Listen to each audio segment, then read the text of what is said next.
مقام عظمای ولایت اخیراً درباره جنگ‌های ترکیبی هشدار دادن و فرمودن که ما هم باید از لاک دفاعی بیرون بیایم و وارد تهاجم ترکیبی بشیم.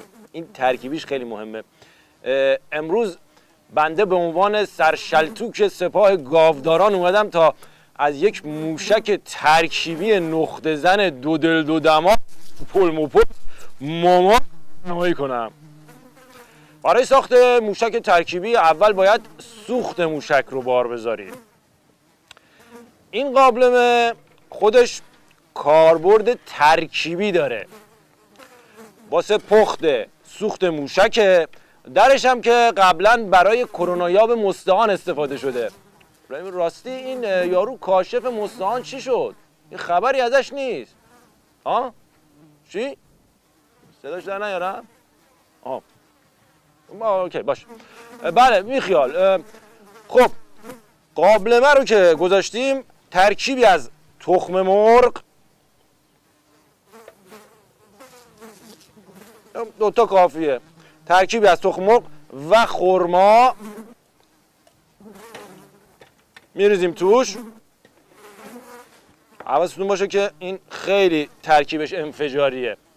ما تو ولفجر زیاد تخم مرغ و خرما میزدیم. لامصب سوخت جته. مشکلش این بود که فقط بعدش هممون پوشک لازم میشدیم. این داستان پوشک مقام عظما هم از همونجا شروع شده. حالا این ترکیب که الان بار گذاشتیم یه مقدارم بهش روغن بنفشه اضافه میکنیم. صبر کن این یکی رو بردارم. یه مقدار بهش روغن بنفشه اضافه میکنیم تا کاربرد چیه؟ ترکیبی داشته باشه. یعنی هم دشمنا رو بزنه هم کرونا رو بزنه ناکار کنه. خب سوخت ترکیبیمون الان آماده شد. الان نوبت چیه؟ احسن، بدنه موشک. بدنه موشک رو برمی‌داریم. صبر کن من اینو بزنم اینور. احسن. یا اینم از بدنه موشک. بله. بدنه موشک هم چیه؟ کار میذاریم. الان نوبت چیه؟ کلاهکشه. از کلاهکش که خب آپشناله. شما میتونین از کلاه شاپو استفاده کنین، میتونین از عرقچین استفاده کنین، عرقی هم هست، میتونین از کلاه لبه‌دار استفاده کنین، ولی ما تصمیم گرفتیم که از چی استفاده کنیم؟ از عمامه امام راحل. از عمامه امام راحل به عنوان کلاهک موشک استفاده میکنیم که اینطوری موشکمون ولایی‌تر هم میشه. بله. به این ترتیب موشک ترکیبی کلاهکدار ما آماده است. سردار گفته بوده ترکیبی نقطه زنیش چی میشه پس؟ نقطه؟ زن؟ کدوم زن؟ چی میگی بابا تو؟ آها نقطه رو بزنه.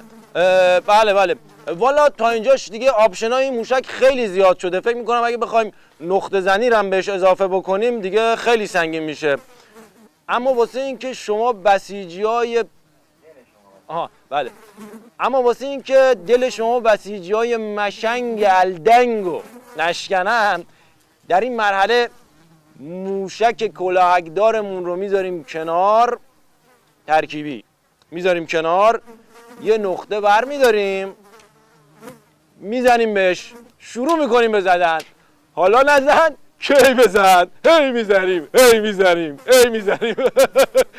این هم از جنگ ترکیبی ما به سفارش مقام عظما. امام همیشه میگفت ببین شما تجزیه‌تون خوبه اما مرده‌شور ترکیبتون رو ببرن.